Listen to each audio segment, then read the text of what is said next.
Hey there, welcome to Big Sexy Chat. My name is Crystal, and I have this lovely co-host over here. Hi, it's Merf. Hi, Merf.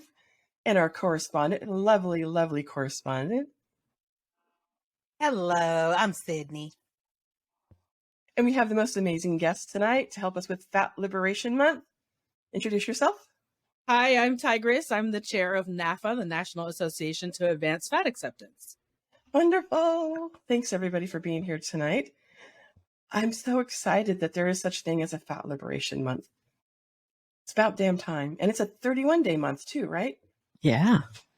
My birthday's in February, so I'm very aware of these things.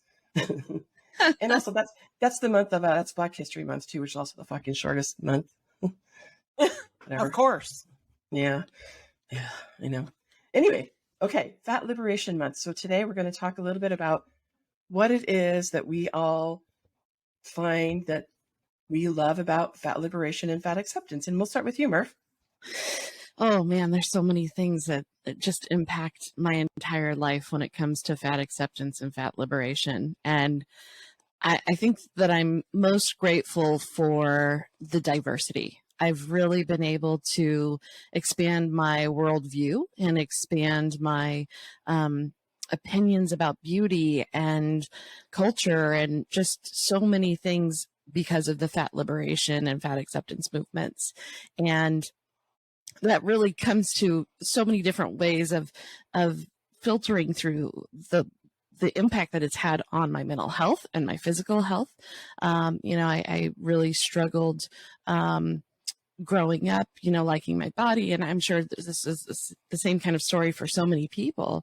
But getting to a point where I was feeling like, I didn't like who I was or I didn't like my body. And it took a lot of work, but it really was about exploring and learning about the fat community and that I have the same rights as a normal, quote unquote, sized person.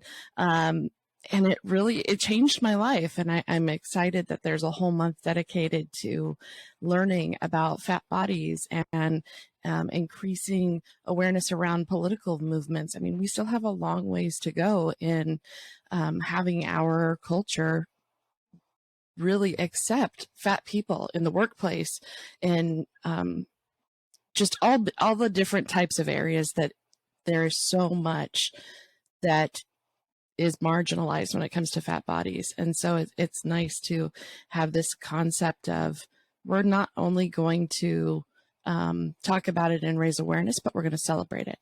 And so that's really what's important to me. How about you, Sydney? I come at this from a very different position in that, so when I was young, I was slim bodied. I didn't become a fat person until I was like 21 after I had a partial hysterectomy and all the hormonal love that comes with that. But I had this amazing fat mom who carried herself in this manner of nothing but grace and just she glided into a room with, so much amazing her. It never even occurred to me as a younger person that fat liberation was a necessity because as far as I could see, the fat women in my world were already liberated and carrying it through. Once I became a fat person, I was like, wait, hold the damn phone. What is going on around here? How come I am not accepted for the body that I'm in? So fat liberation for me now is more about making sure that I carry on, one, the legacy of the women that brought me up, and two, that I make sure that translates and pushes through for all of the other fat bodies that are feeling marginalized, because I refuse to carry this on forever. There's no need for any of us to feel marginalized in our bodies because of our bodies. Can I interrupt for a second? Absolutely.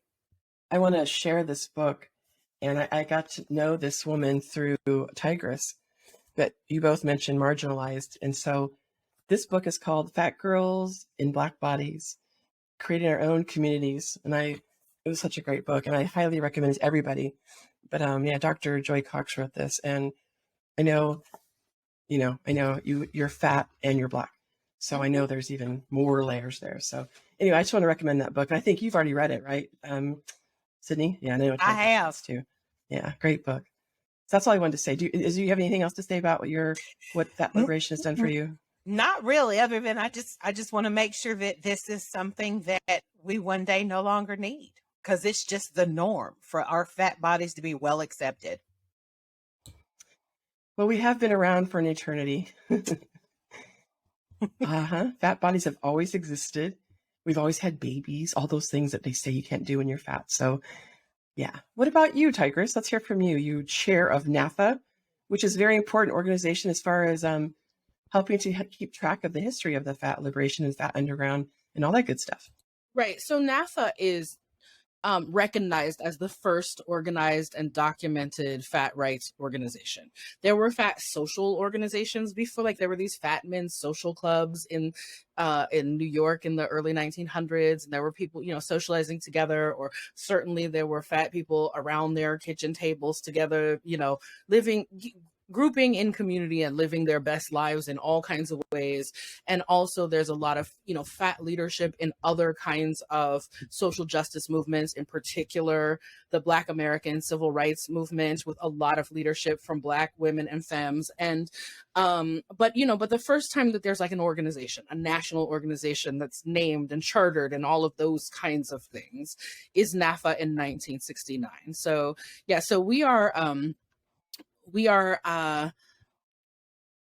historically significant in that way, and we hope to be significant in contemporary ways by being a much more intersectional organization than NAAFA historically was, and by being a cross-generational organization and an organization for all genders and for all races and for all of the fat people all over the US, and with support and love and working together with fat people in other places all over the globe.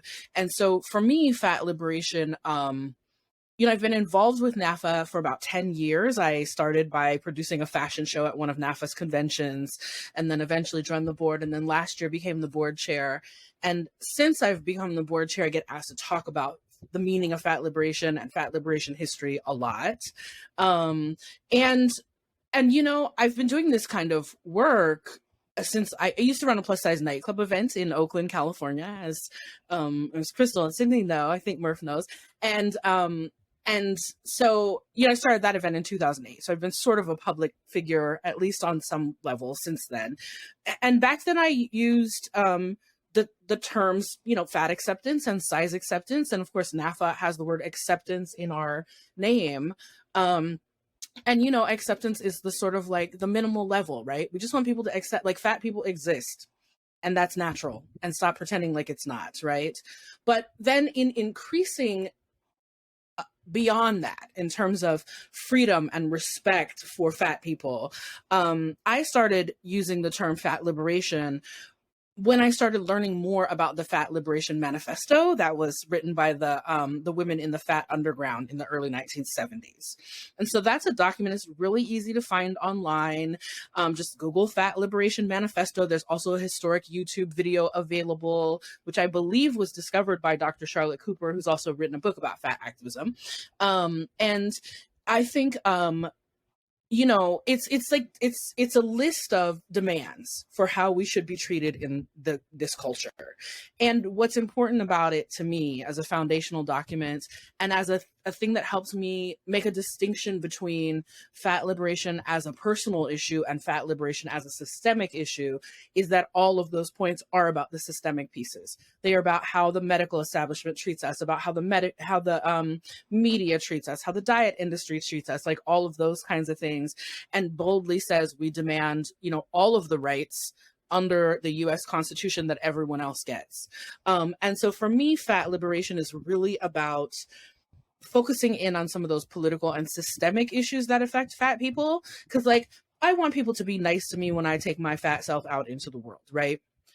I want people to be nice to me because I don't want to have a bad day, right?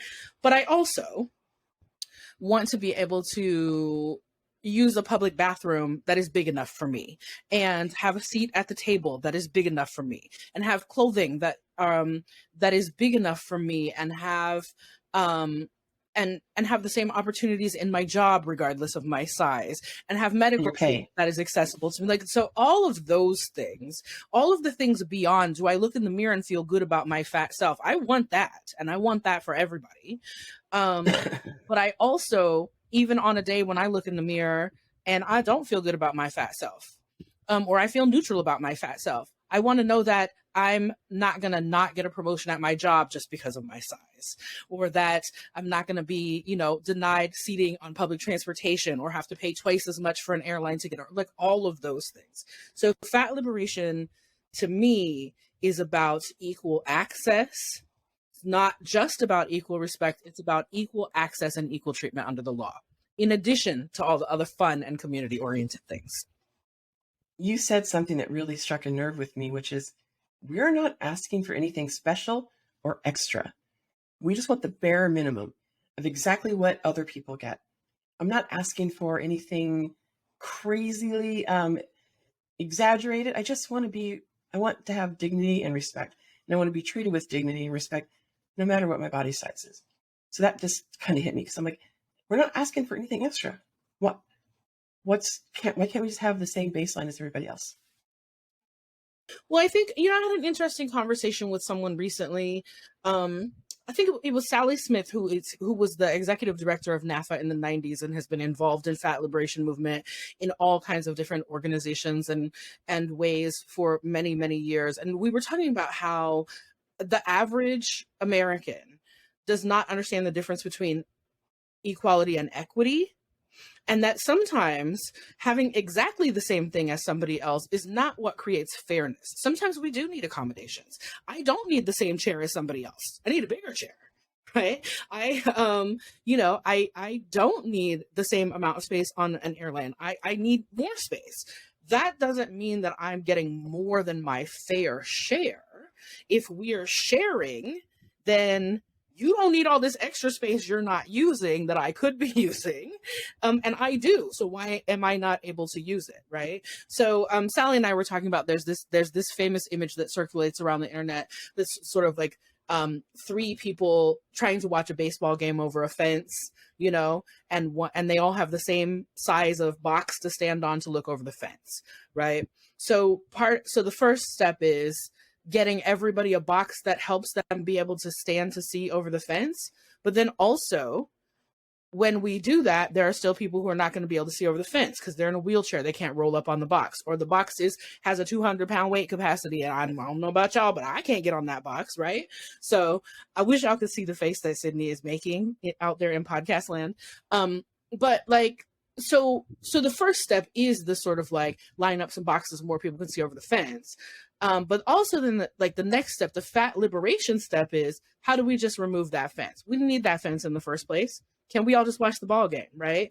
And so, can we all just watch the ball game?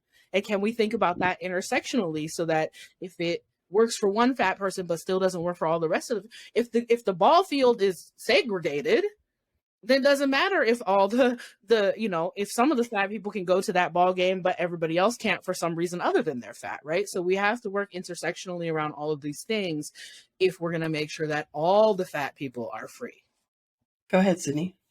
Man, oh man, oh man. Can we just get some snaps for all of that right there? Because truly, yes, the minute you started talking about the difference between equity and equality, immediately that image, that meme popped into my head.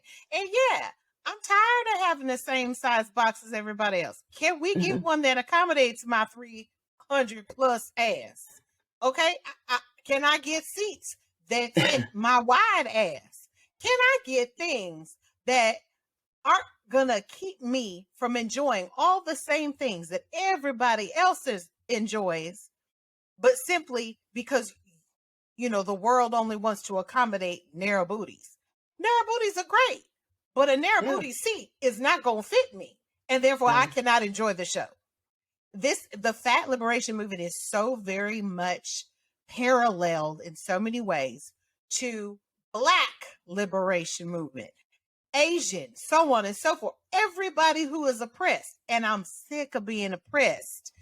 We need to move this on. And I'm so loving what NAAFA does in order to help that Yeah. along. I That would, is a movement that thrills me. I wanted to just add, and you're right, Tigress, and I appreciate your sort of enhancing what I said. The one thing that I like to also share as often as I can is fat people, do not take on the guilt or whatever it is that you're feeling, the internalized fat phobia, because Southwest, all airlines made their seats 17 inches wide. They did not, don't, it's not your fault that your butt's bigger. It's their fault that they tried to cram 9,000 people into an airplane. So go ahead, Tigress. Well, and on that particular note, the Federal Aviation Association, is that what the third A is? The Federal Aviation Organization from the federal government is having an open comment period where you can give your feedback about what you think about airline seating and airline seat sizes. So I encourage you all to do that. We'll be putting something on the NAAFA blog soon about, you know, where you can find that. But if you just Google FAA comment period, you'll be able to find it. Yes, I've already submitted my thoughts on that matter and my basic dimension requirements for general folk. That would be a 24-inch wide seat, y'all. I'm Thank just you. saying. But like if I go to the pharmacy and I need to sit down while I wait for my prescription for an hour, I mean, to me, that's like the most basic thing. They should have somewhere for me to sit and people that are larger than me to sit. And I'm just asking for, I feel like that's equitable because I need these things. And it's not my fault that there's nowhere to sit. It's their fault that they don't accommodate all bodies. It would be so simple. They just have a bunch of chairs there with no arms, for example. But a lot of people take it inside and they're like, oh, I don't want to bother Southwest Airlines. I know they'll give me a free seat, but I don't want to. No. None of that's your fault. It's the airlines or the pharmacy or Kaiser, whoever's not making seats for everybody, you know? Don't take that on. Don't internalize it. Well, and on the airline note, you know, for your listeners that don't know, Southwest is actually the best airline in the world in terms of accommodations. Because they have a customer of size policy that allows you to request a second seat. As long as there are empty seats on the plane, they'll give you the second seat for free. If you want to guarantee a second seat without having to show up and gamble that there are empty seats, you can purchase a second seat and then you can request a refund for that second seat and they will give it to you. So, but, you know, but this is where fat liberation movement comes in, right? Because people know the story of Southwest developing that airline policy as a story that is all about director Kevin Smith got shamed on an airplane for being too big. And in the early days of Twitter, started tweeting that. And it looks really one of the early examples of utilizing Twitter that way. And that's a really important part of the story. But also, NAAFA members were protesting at LAX when that was happening and bringing additional media to that. And other people in fat liberation had been working on, you know, other kinds of automobile seatbelts campaigns and other kinds of, you know, and in Canada, they have a one passenger, one seat regulation that allows people, one passenger, one fare that allows people to get a doctor's certification that they are a certain size, which seems like I could just opt in as a certain size, but they require a doctor's certification and then you get, you know, your second seat without having to pay extra for it. And that's the interesting thing about this issue that comes up all the time is like, are fat people being fair? Is that when places try to create policies that will make things accessible for fat bodies, for disabled bodies, for elders, whatever, actually a lot of the unfairness that we're worried about is people who don't need those things trying to use them just to be, you know, just have more space or just be more comfortable or have the chair they like or whatever. So it's not actually all of us who are already marginalized that are selfishly using more than our resources. It's actually like it's hard for organizations and businesses and institutions to create some of this accessibility because you put in the bench seating so that you have it available for larger people. And then here comes the dude just man-spreading in the seats, you know, or whatever, right? So it's actually some of the equity and equality issues that come out around fairness and space issues, you know, sometimes have to do with that. But we also like, they're really in Fat Liberation Month, we really want to focus a lot on celebrating fat people, highlighting people who are doing amazing things, and spending time in community so that we're fortified, and, you know, like, and that we can support each other. And also, we need that fortification for the fight, because anti-fatness shows up in everything. It is a racial justice issue because Black and brown folks are disproportionately impacted by anti-fatness. It is a gender justice issue, both in terms of how cis women and non-binary folks who present as women get judged around fatness in things like workplace interactions and stuff, but also in terms of things like, if you are a trans person or a non-binary person who wants to have some kind of gender affirmation surgery, your BMI can prevent you from having that. So it's a gender justice issue in that way. You know, there are it's an immigration issue in terms of like part of how we see who is fit to be a legal immigrant to this country. It's a criminal justice issue, both in terms of how police rate larger people, especially larger dark-skinned people and larger dark-skinned people of all genders, even though we hear those stories most about masculine and men folks. But like, it's also a criminal justice issue in terms of things like, if we think we want to have, you know, humane incarceration, but we put really fat people in really tiny jail beds, or like, what, there's every area of life that you could think of. There is something that has to do with anti-fatness and the need to combat anti-fatness. And so part of what we also want to do is make sure that people understand that fat liberation movement is not just about like, do you like your big old booty? Or, you know, Yeah, right. you know, or can you get the dress that you want to wear? Can you, like, Yeah. somebody make a joke about you on TV without being chastised for it? Or like, it's those elements are important. Those interpersonal elements are important. But the systemic issues are really important.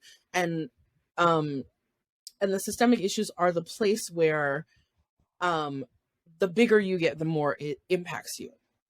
True. Yes. Merf, you were going to say something earlier?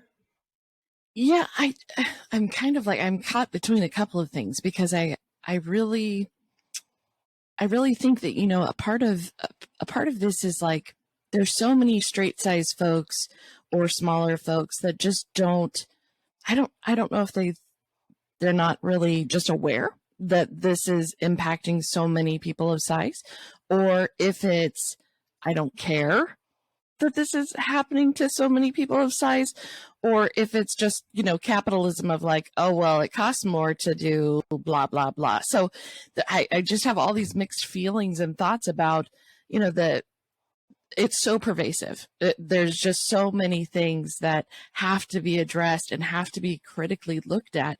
And we don't, as a culture, really value that. And I think that's really seen with fat people, because it's openly okay to dislike fat people as a, you know, general society term.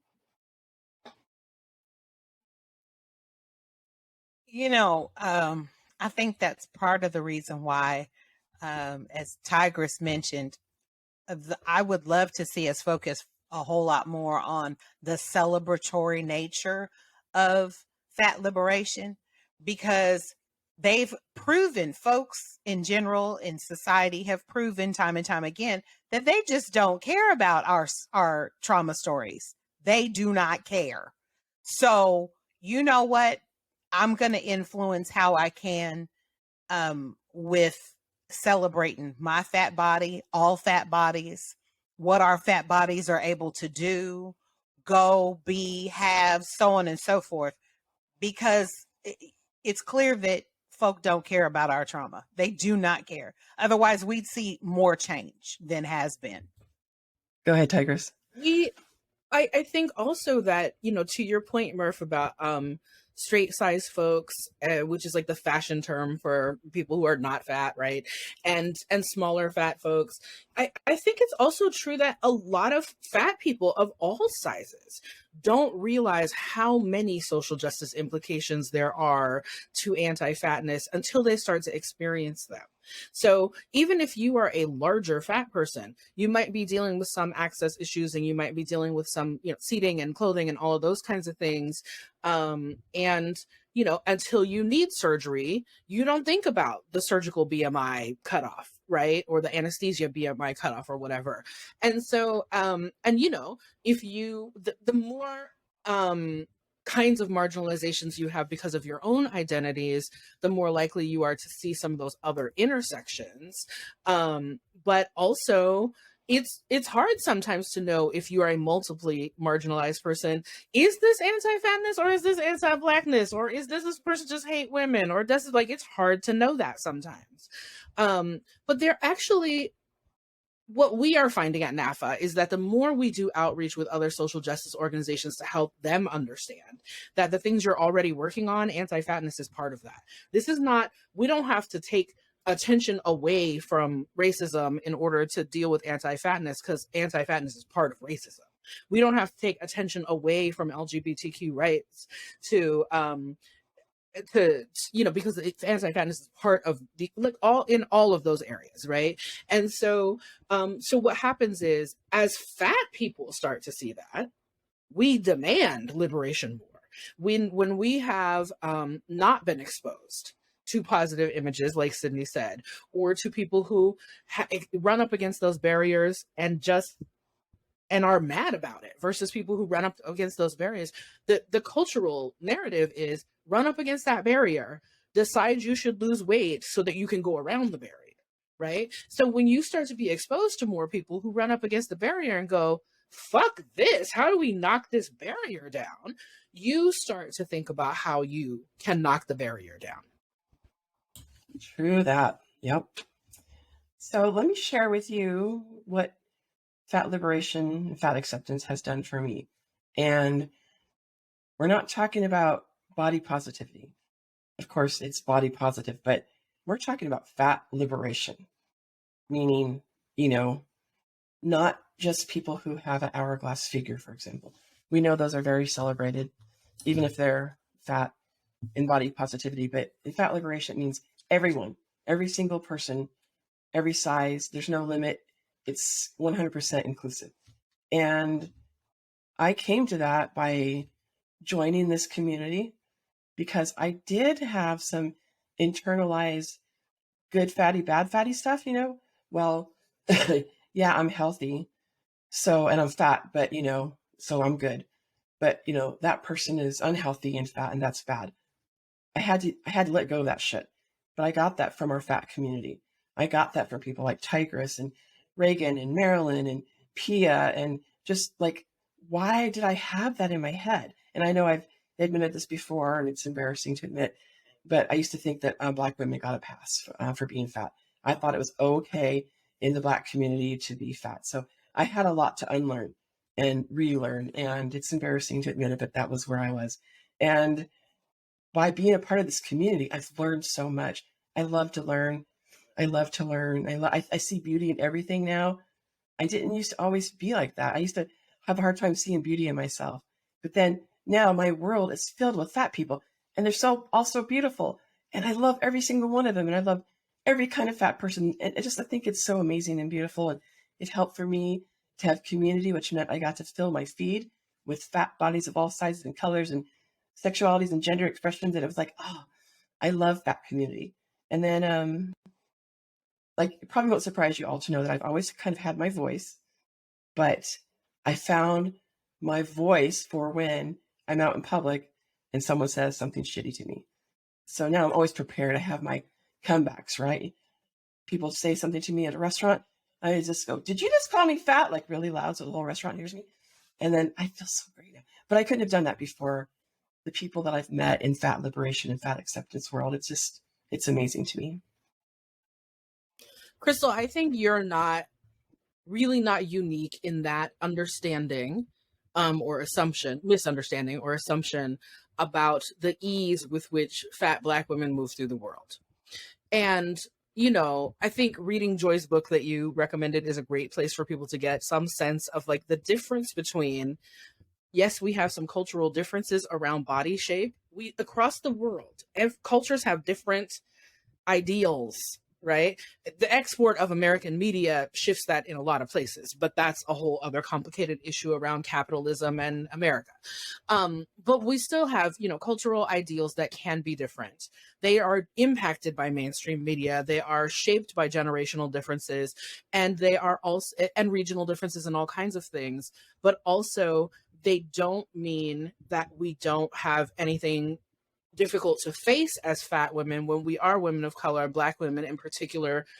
That assumption that you're talking about, Crystal, happens all the time because we see fat Black celebrities are like, everybody loves Lizzo, so it must be easier for fat Black women. But like Lizzo takes all these hits that other people don't take, and all of that stuff. So it's just an oversimplification to say one group has it easier than another group, right?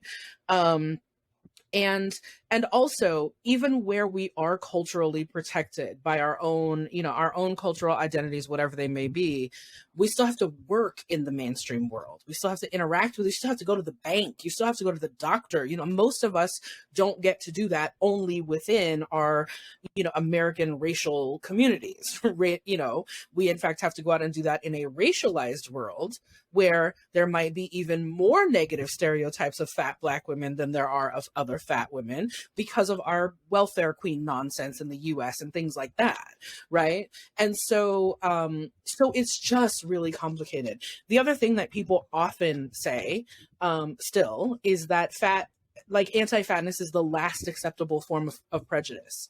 And you can only say that if anti-fatness is the only prejudice you're experiencing. If you have any other way in which you are part of an oppressed group, it's very clear to you that there are still active other kinds of oppression. But one of the reasons that people say that is because of the fact that there are legal protections against some, or at least legal punishments against some other kinds of discrimination in ways that there are not about body shape and size. So it's very limited across the globe where there are places where anti-fatness is prohibited by law in the way that, in theory at least, white supremacy is prevented by law, or gender discrimination is prevented. Like all those things that at least in theory are prevented by law and that we all know still exist and still happen, and in some cases are still rampant. Anti-fatness is unique in that it is a place where those laws have not been developed. There is more public support for the development of those laws.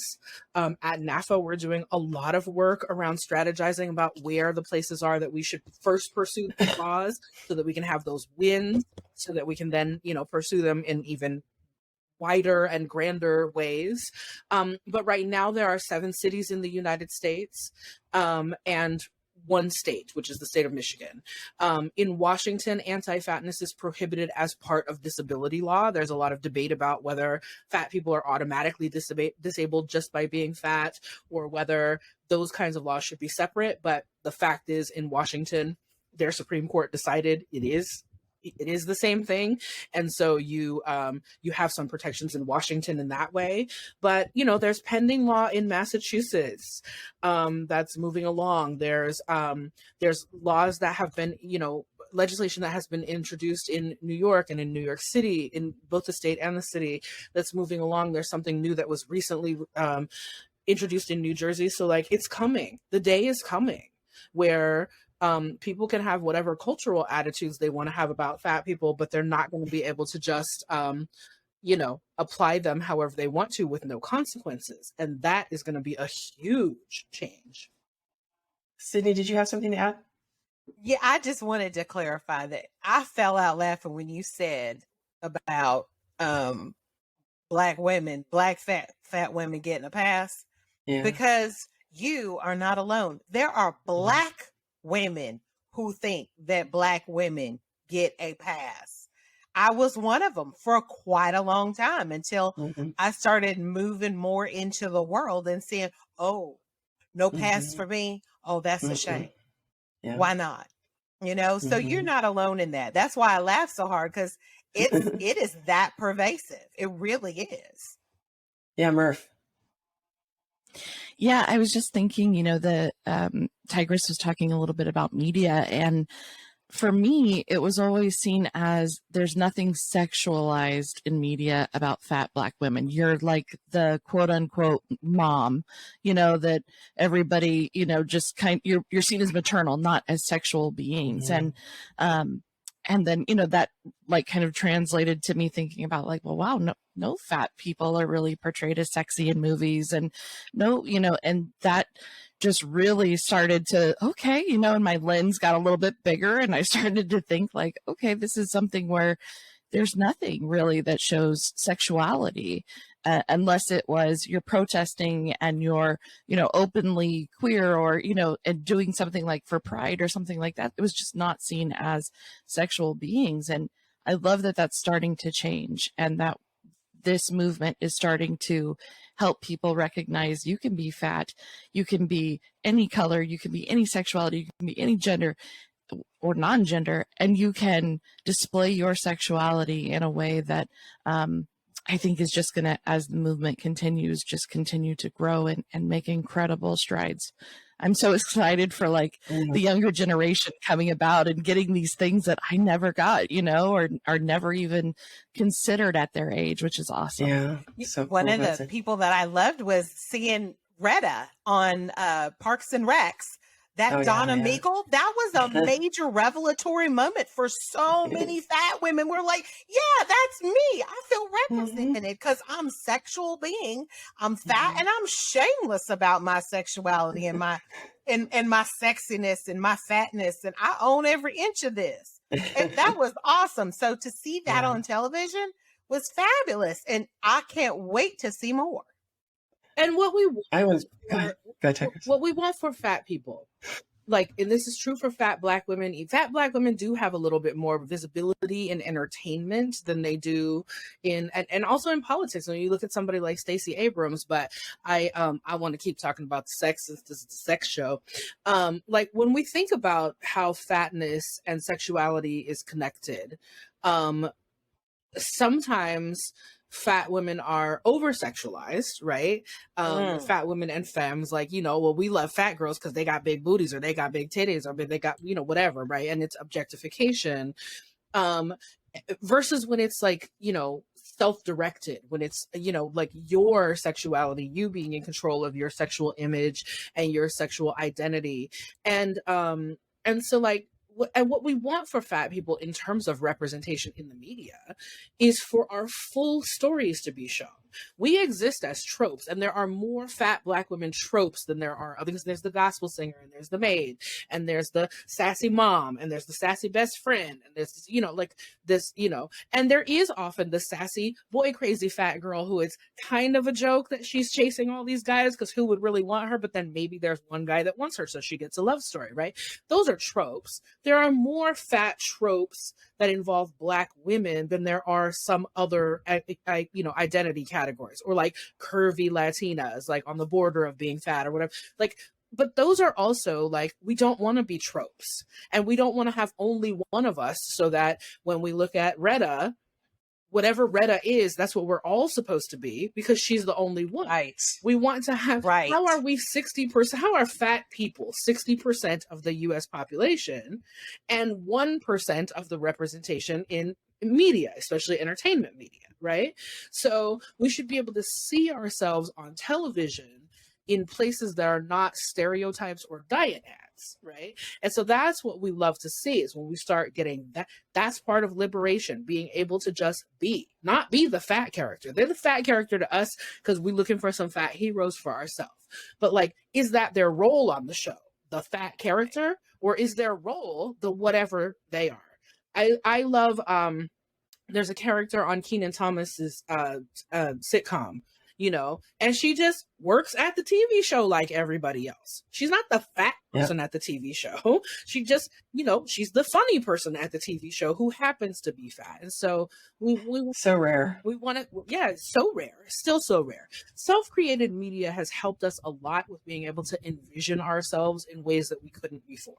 Because especially if you don't live in a place where there is fat liberation community or fat activist groups or even fat social life like PW parties or things like, if you don't live in a place where those things exist, social media has allowed us to connect with people. And now, especially since the pandemic, virtual events have allowed us to connect with people in ways where like we get to see things that we don't see in mainstream media.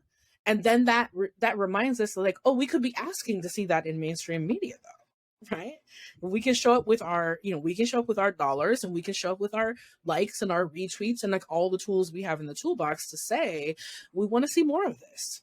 We want to see so much more of this. And so like that's part of why body positivity blew up in the early 2000s, is because people could create their own media. They could, you don't want to sign me to a modeling agency? That's okay. I'll take pictures of myself, right? And I will put them out in the world. You don't think that I can be on your show? I'll produce a web show. Like that kind of ability to create our own media is a huge part of visibility for fat people, and visibility is activism. While we're on this topic, I did kind of put a pin in the legislation kind of part of that NAAFA is so great at. But while we're on this topic, I did post this question on my Curvy Girl page on Facebook, which has like 500,000 followers. And I said, what has fat liberation or fat acceptance done for you? How's it changed your life so far? And lots of people pitched in, helped my mental health, gave me more confidence in myself and my body, helped me to be better at dating and not worrying about my body, blah, blah, blah. But a lot of people, and by the way, this is, people are all over the world on my page, they said they don't have any fat liberation where they are. They don't have any fat acceptance. What is fat acceptance? They don't know about it yet. So I know you have some great resources because you are the queen in my mind of the fat liberation movement. And you're so plugged in everywhere. So maybe you could tell some of our listeners where, if they're in some strange, tiny little burg, where could they find fat acceptance maybe online? Well, the good thing about being a royal of, a king, a queen, a monarch, or whatever in fat liberation movement is that there are many of us, right? It's not, I don't rule some land of exclusive fatty. Like there's all kinds of different ways to do fat liberation. NAAFA is not for everybody. NAAFA, like we want our doors to be open for everybody, but for some people, like, there's another style of organization that's going to be better, or they don't like the sound of my voice, so they're not coming to our webinars, or, they have a history with NAAFA that they don't want to unpack, so they're going to be someplace else. There's all kinds of reasons why we might not be the right organization for you, but there are lots of fat organizations, and lots of them are doing virtual things, so you can access them from wherever you are in the world. The Association for Size, Diversity, and Health does a lot of things that are around size, diversity, and health, health and wellness, taking on issues around healthism, thinking about, health at every size. They're the trademark holders of that term. Fat Rose is a much more radical fat organization that does lots of virtual organizing and virtual community building. No Lose is an organization that started as a fat lesbian organization and is now a queer-centered fat organization. There's all, and I don't, there's all kinds of local groups that are doing things. There are fashion groups that are doing things. There are arts groups that are, I came of age as a fat activist in the Bay Area, in the Oakland and San Francisco area. So there were clubs like mine. My club wasn't the only one. Mine was Black centered in a way that the other ones were not, but it wasn't the only one for fat folks. And, there were fat dancers, and I mean, all kinds of dancers. There were fat burlesque dancers. There were fat belly dancers. There were fat jazz dancers, hip hop dancers, all of those things. And there's community that grew up around those dance and performance spaces too. That was really powerful. If you're in or near the Bay Area, I cannot say enough good things about Big Moves, the dance troupe that organizes a lot of things and does a lot of work with all those dancers in other areas. But also first of all, you don't have to have a group, right? Part of developing a fat liberation mindset is just you asking the questions, you doing the learning, you pushing back on the barriers. But it is wonderful to have support in doing that. There are all kinds of Facebook groups and what's that other thing, the Discord and, TikToks, and there's all kinds of stuff available so that you can access fat liberation even if you don't have people in your physical area. I want to give a shout out to Mycroft Masada Holmes, who does a roundup every few weeks of like fat events all over the US and sometimes including global events. So we'll put that in the show notes, how you can find Yep, Mycroft's. for sure. It's called Westminster Flabby, and it's just like a newsletter roundup of events. And then you can see if there is something closer to you than you thought there was.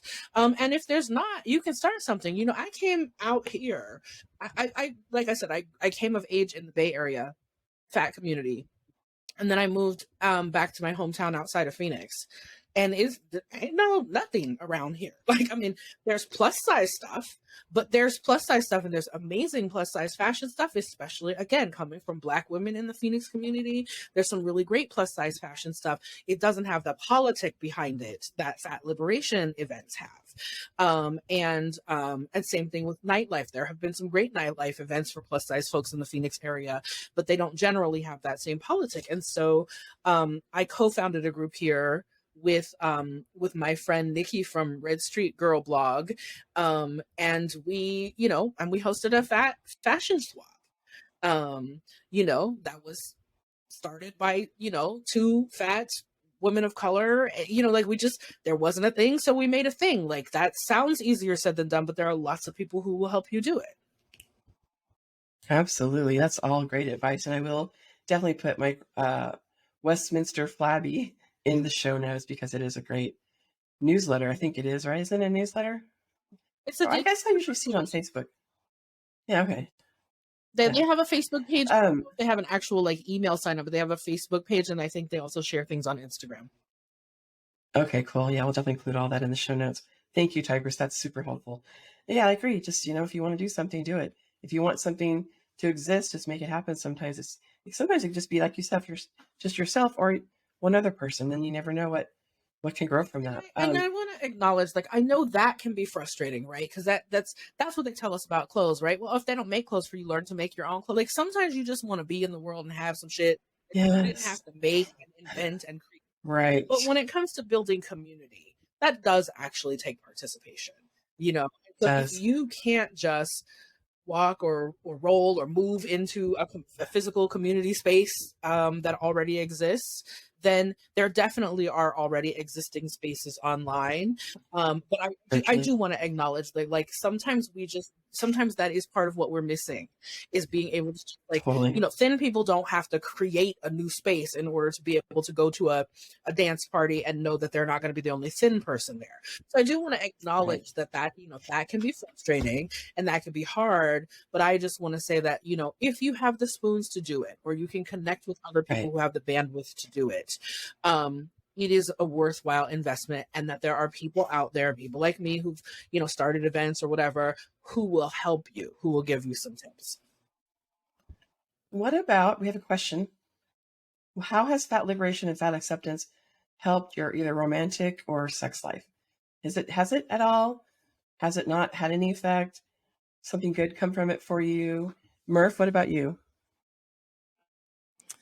It changed my life. My fat liberation really changed my life. I think it not only opened my worldview, but it also opened internally what I feel like I was capable of. And so when it comes to my sexuality and really enjoying myself, it took a lot to get there. And all the different things that I talked about at the beginning and everything that we've all discussed and the things that you've all shared, those things built my self-confidence. They built a sense of I'm important and I'm worthy and I can be myself. And all of that translated into me really owning who I am. And there's nothing sexier than that. Then I go into the bedroom with complete confidence because I feel good about who I am. And that's what it did for me. Love it. Love it. Love it. Thank you, Merf. What about you, Sydney? Dating, romance, sex? Uh-oh. Put your seatbelts on, y'all. Well, yeah, absolutely. It's made a huge difference in my life. And again, going back to when I made this transition from being a straight-sized person, a slimmer person, to a fat person in like a year,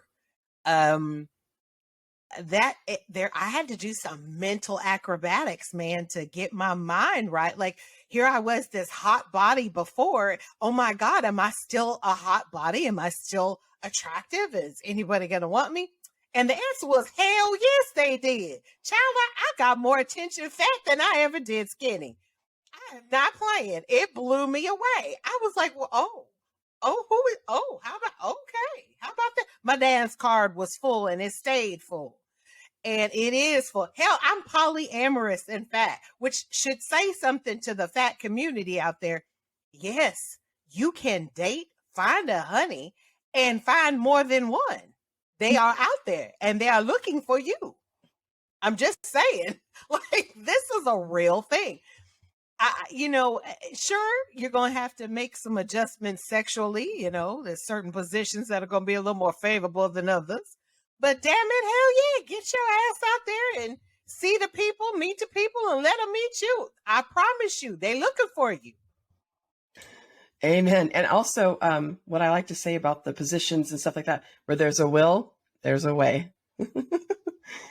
Yeah. Awesome. Okay, Tigress, what about you? Dating, romance, sex? And where there's a will, there's a way, but also there are resources to teach you some of the ways, right?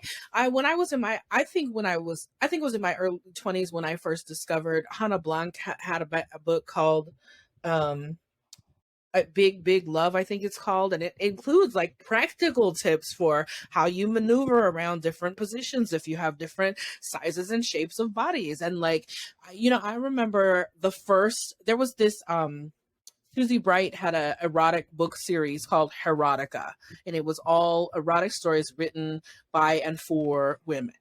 And in one of those books, there was a story about a plus size woman, and I had not imagined such adventures for plus size women, and like I grew up in a family where on one side of my family, I had a fat aunt who was just very steeped in diet culture and just thought she was, she was not empowered as a fat woman. And then on the other side, I had these fat aunts who still had some diet culture stuff, but they also had, honey, I'm gonna put this dress on my curves and go get me a man, right? And so I saw both of those things.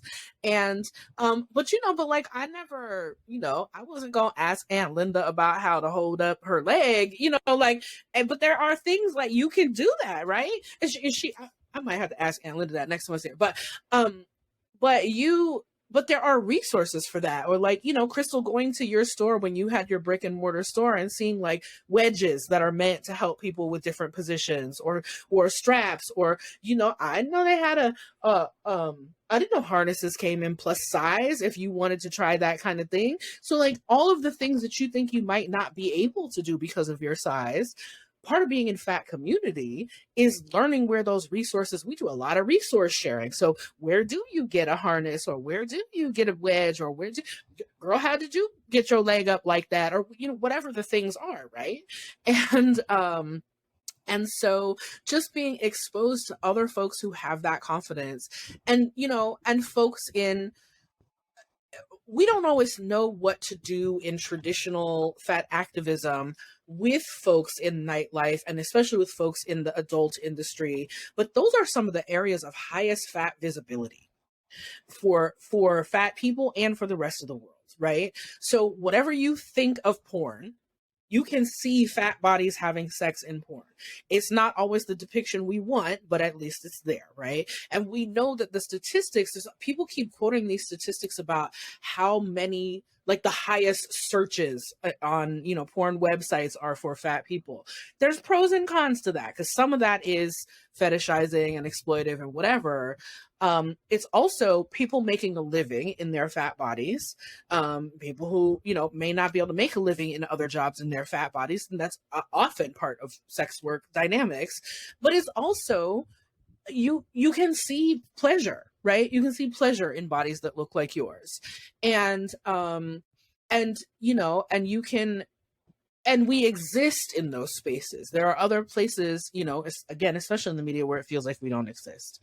So just being able to get to see that, and in fat community, being able to get to see couples, long-term couples of all sexual orientations, you know, who've been together, romantically involved, sexually involved, you know, like Sydney said, maybe it's a couple and a spare, maybe it's a throuple, maybe it's what, like there's a lot to go around in a lot of different kinds of ways, and you can find your way, and you can see examples of that somewhere in fat community for fat people in ways that you don't see those examples if you're not in fat community.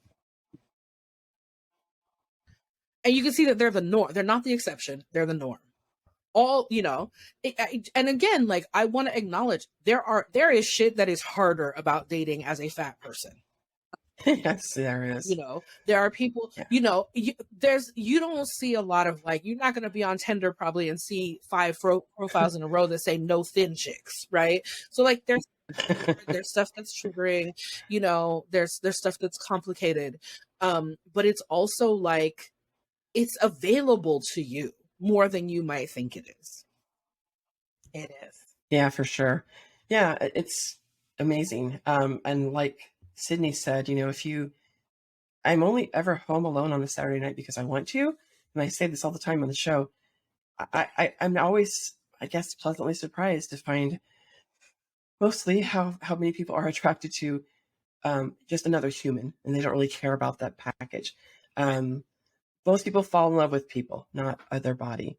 And of course, I know there's this percentage of people who are only going to date other people that, you know, go to Pilates every day of the week or whatever. That's fine. They can all go fuck each other.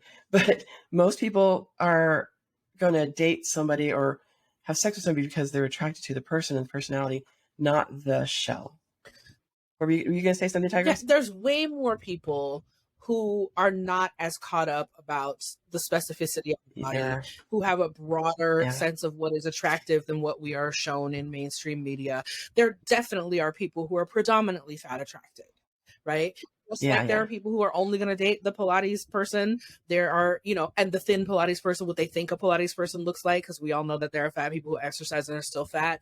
But like, there are people who are only going to date the Pilates people. There also are people who are only going to date the fat girl or only going to date the fat guy. In fact, we often think that kind of fat attraction is only about men who are attracted, like cis men who are attracted to cis women. And that's not true at all. It goes across all kinds of things. Like, there are a lot of people who, there's a big boy movement happening on TikTok. Get in on that if you haven't seen that. But also we like I just want to say something if you have listeners who are cisgender men who are attracted to cisgender women, because this is a dynamic that I see often in that direction specifically. It is not good enough to approach us with, I like big girls, and think that's all you have to do to impress us. If you, like, I like big girls is not a personality. Okay? So I'm glad you like big girls. And if that's all you had to say, you just keep on walking, because I already know that people like that. You didn't inform me of anything new. That might work with people who are brand new to this, but anybody that's a little bit seasoned needs more than that from you. You know, there are men who go after big women because they think we're the low-hanging fruit, or we're the least resistant, or we're the most desperate. And, you know, on an individual level, that works sometimes. But that ain't all of us, and you need to get it together. So just that note for that particular population of your listeners, because I can't speak to how that shows up in other sexual orientation groups or, you know, types of relationships or whatever. But a lot of straight cis men are raggedy when it comes to that, and they need to stop being raggedy, because we are in higher demand than you think we are. And so you just got to do better. You got to do better. And, you know, I'm not, like, I am a fat liberationist. One thing I will say, and we see this a lot in fat liberation spaces, where especially cis straight dudes will show up as though that's a dating space. Please be clear about what is a dating space and what is not. If I came here to talk about, you know, I'm trying to get people to sign this petition to get this law enacted, you over here trying to get my phone number, I don't want to hear it. You want to help me get some more signatures on this petition? Let's do that. So if you are only for big girls when you are for big butts, or when you're only for big girls, when you are for who you think you're taking to bed after the club, or when you're only for big, like when you're only for us in those kinds of ways, I don't need you. I need more cisgender straight men to sign up for the actual movement, because all the fun times and sexy times and romantic times are important. And again, if I have all of that, and then when I go out the door, I'm discriminated against and you don't give any damns, then you're not here for me. So stop saying you love Yep. big girls. You like food. Nope. Right. Yeah, go ahead, Sydney. And you know what, in my experience, those types of cis straight men tend to be also the ones that when they are rebuffed in spaces that they shouldn't have been hitting on us in the first place, they're the Fat first one to bitch. talk about that bitch. Exactly. Fat bitch. The first one. They the first one starting up with that. And I'm like, that's all you got? It's fat bitch, baby. I came in here with fat bitch. I mean, I thought you were gonna bestow some ire on me after that. Hey, you didn't keep walking. Hey, you know, you Like, I was a fat bitch when I shirt. You were gonna put on the fat bitch t-shirt when you thought you could get something from it, but now you can't. Okay. All right. Yeah. Thank you for showing me who you are. Now see yourself out. Yeah, no Okay. doubt. You dodged a bullet. Ooh, for It's real. always fat bitch, though. They're like- I used to say, trying so hard to get into your lane, Brian's, but the minute you say no, thank you, fat bitch. Like, really? Serious? It's like, let's go back to the trail of our messaging. Please, baby, please, baby, please, baby, fat bitch. I'm like, what happened? You Exactly. were so attracted to me a second It's ago. so tired. Exactly. So tired. So tired. And, you know, and I, like I said, you know, I can't speak for folks in other communities. I don't hear the same things from my queer friends about that turn, that particular kind of turn.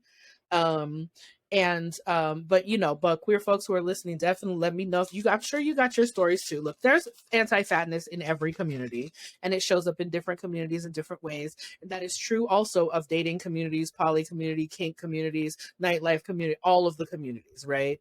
And it even is sometimes true in fat liberation spaces where people are still working through their own internalized shit, and they, you know, this is supposed to be a fat liberation space, and somebody still thinks they're better because they're the smaller one, or they're, you know, at least I'm not that fat, or they still have, like Crystal talked about earlier in the show, the sort of good fatty, bad fatty kind of dynamics or healthism or whatever. And like, you know, we have to be attentive to that even in fat liberation spaces, because anti-fatness is pervasive, and so it worms its way into literally every part of the culture. Everything. So true. You know, so and if true. you can keep it out, you know, you can keep it out of your bedroom, yay, right?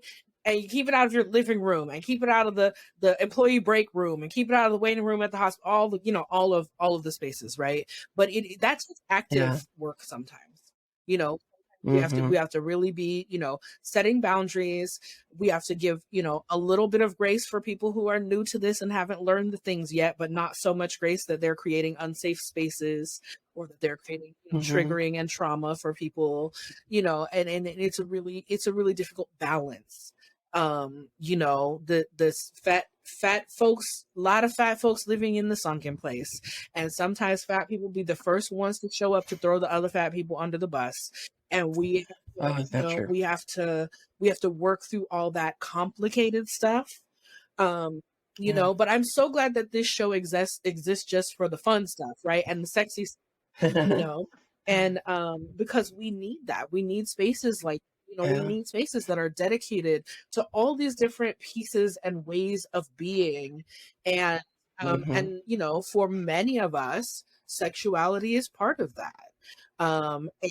So you know, and for folks for whom it is not, they need spaces. You know, we need a fat asexual podcast where they have some place to talk and folks to listen to them, and the rest of us need to listen to it so that we know each other's lives that way, right?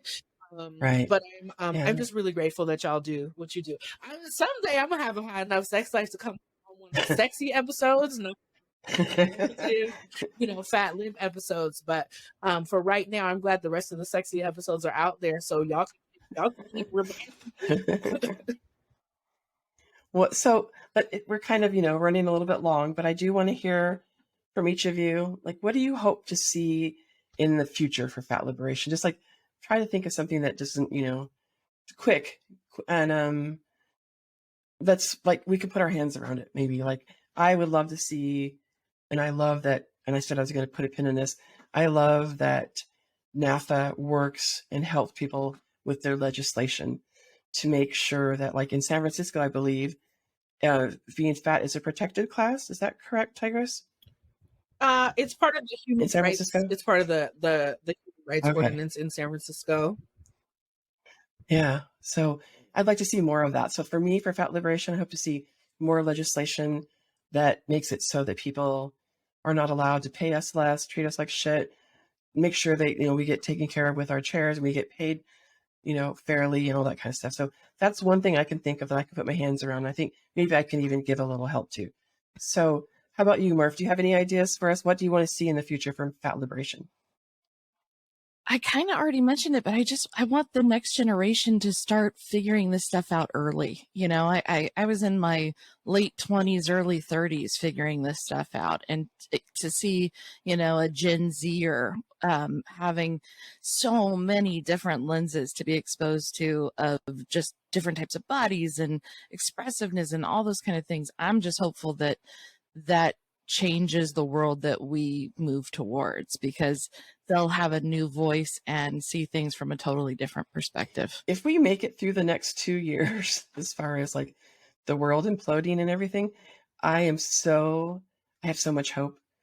As that generation, they love those. I love them.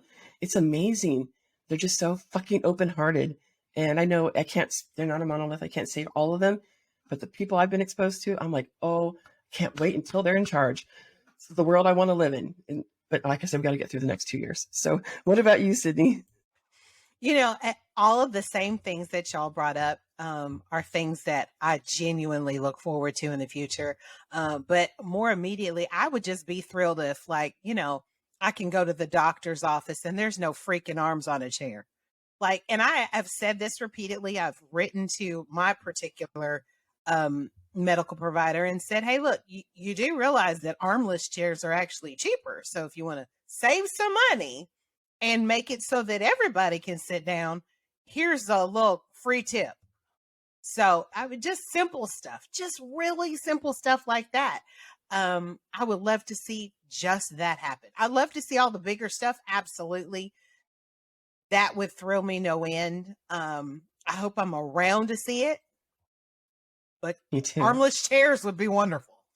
I want to say too, because I used to say this all the time, just buy some fucking armless chairs. They're cheaper, but I guess there are some people that do need arms on their chairs. So we have to be careful to say, could we have both?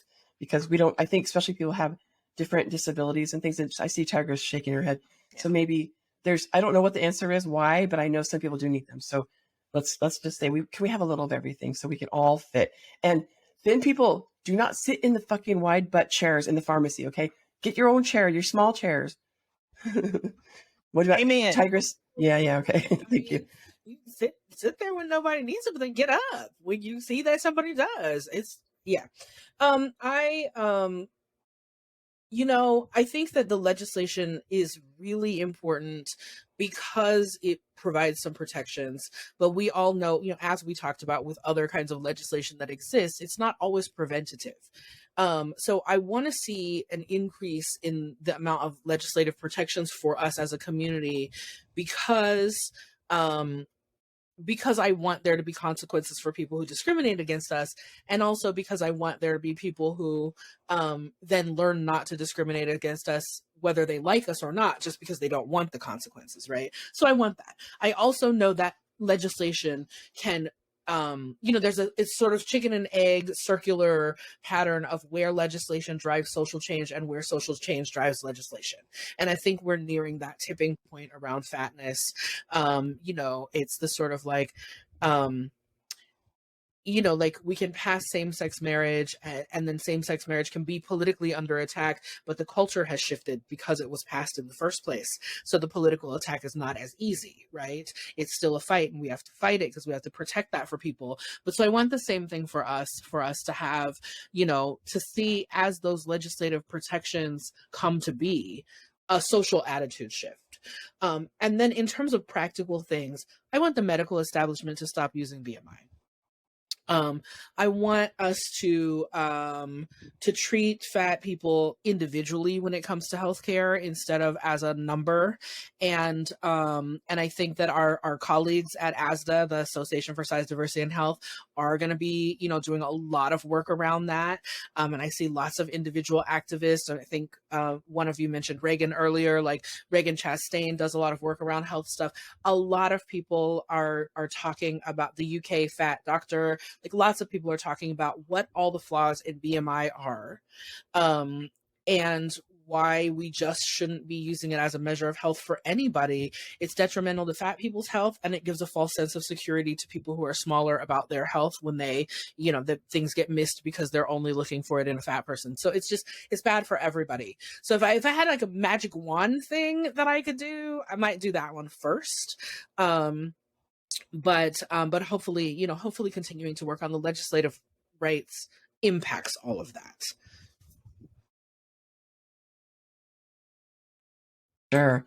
Thank you. That's so true. I really, yeah. You guys are getting me off the clump because I just so appreciate all of you so much. And I appreciate all the work that you all do individually.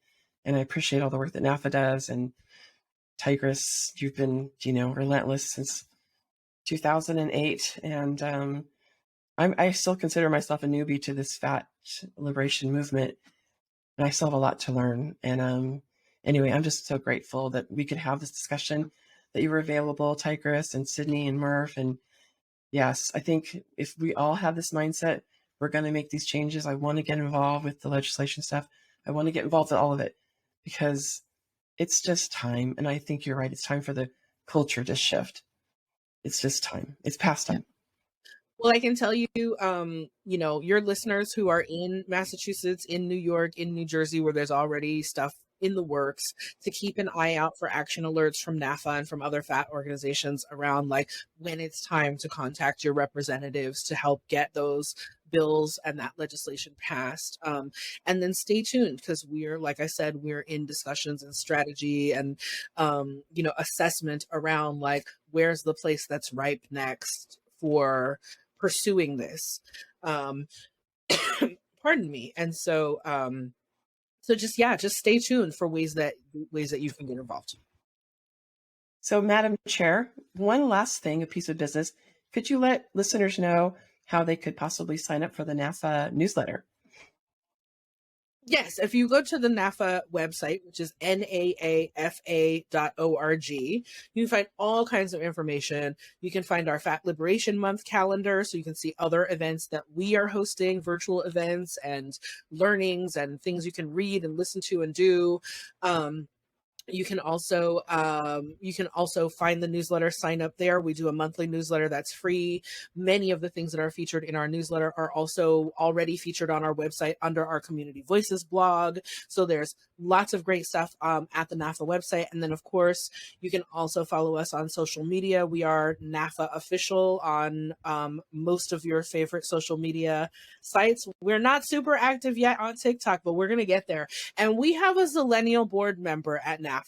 So NAAFA is run by a 12-person, all volunteer board. None of us are paid for our labor in doing this work. And right now we have board members from 23 to 75 years of age. We have the most racially diverse board in the history of the organization, the most broadly LGBTQ board. And I think over half of our board members identify as queer in one way or another.